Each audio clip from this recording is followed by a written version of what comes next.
Question तो pure example था कि तुमको एलिमिनेशन मेथड सिखा था, तो उसका बेस्ट एग्जांपल यही था। और ज्यादातर लोगों का ये क्वेश्चन गलत हुआ, आई डोंट नो व्हाई। जबकि सिर्फ एक चीज से भी ये क्वेश्चन आपका सही हो सकता है, जो आपके एनसीईआरटी में दिया हुआ है। कि मैंने आपको बताया था, जो पीसेस यानी मछलियां होती हैं, ये दो तरह की होती हैं। एक होती है वो मछलियां जिनमें हड्डी होती है, ऑस्टियोक्थीज, और दूसरी जिसमें हड्डी नहीं होती। पूरी बॉडी में हड्डी नहीं होती की बात जब मैंने की थी, कॉन्ड्रक्थीज हमने पढ़ा था, तो उस टाइम कॉन्ड्रक्थीज के अंदर मैंने बताया था शार्क इसका बेस्ट एग्जांपल है। तो शार्क इतनी बड़ी मछली है, लेकिन इसके अंदर एक भी हड्डी नहीं है। ऑनलाइन वालों भी सुन लो, एक भी हड्डी नहीं है शार्क के अंदर। अब इतनी बड़ी शार्क होती है, इसके अंदर एक भी हड्डी नहीं होती, ये इसका मतलब स्टेटमेंट सही है। पहला स्टेटमेंट सही होती है, आपका वैसे ही क्वेश्चन सही हो गया। बाकी की भी बात करेंगे, क्योंकि जब भी ऐसा डिफिकल्ट क्वेश्चन आए ना, जिसमें लगे कि यार ये कहां एनिमल प्लेनेट देख के बनाया गया, या डिस्कवरी चैनल से बनाया गया सर ने क्वेश्चन, उस क्वेश्चन में जितना डिफिकल्ट क्वेश्चन होगा ना, उसमें एक नॉट होती है ऐसी। You have to identify that. अब फर्स्ट सही है, तो इसका मतलब टीचर देखना चाह रहा है आपको एनसीईआरटी आती है कि नहीं आती, बेसिक्स 9 10th में जो पढ़ा है क्लासिफिकेशन, है ना। वर्टिब्रेटा, दो तरह के वर्टिब्रेटा, ग्नेथोस वाले और एग्नेथो वाले। ग्नेथो वाले जिनके जबड़ा था, फिर जबड़े वाले के अंदर 3 तरह के मैंने अपन ने बात करी थी, फिर उसके अंदर टेट्रापोडा में गए थे हम, है ना। खैर, अब शार्क में ये हो गया, बाकी की चीजें तो अपने आप ही सही हो जाएंगी। पहला सही है, तो देखो पहला दे ही एक में रखा है, तो इसका मतलब ये क्वेश्चन डिफिकल्ट नहीं था, ये तो इजी क्वेश्चन था।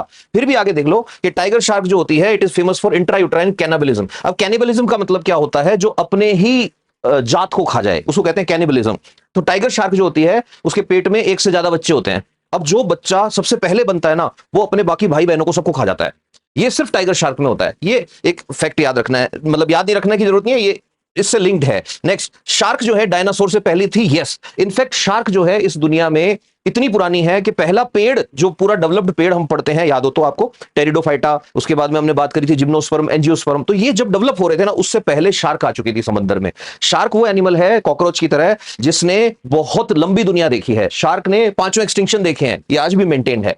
फिर अगला है कि शार्क के मांस में मरकरी और दूसरे पॉल्यूटेंट्स ज्यादा होते हैं, इसलिए इसका मांस नहीं खाना चाहिए। ये स्टेटमेंट वैसे तो सही है, ये पता लग ही रहा है आपको, लेकिन यहां भी याद रखें, फिर से एनसीईआरटी का बेसिक है कि जैसे जैसे आप एपेक्स प्रेडेटर की तरफ बढ़ते जाएंगे, टॉप प्रेडेटर की तरफ जाएंगे, पॉल्यूटेंट्स का अमाउंट इंक्रीज होता जाएगा। मैंने आपको बताया था बायो मैग्निफिकेशन, कि जैसे किसी तालाब के पानी में कितना जहर है, उससे ज्यादा जहर मछलियों में होगा, उससे ज्यादा जहर उन मछलियों को खाने वाले ईगल में होगा। ऐसे ही जैसे जैसे टॉप साइड में चलते जाओगे, उसके अंदर जो जहर है उसका अमाउंट बढ़ता जाएगा।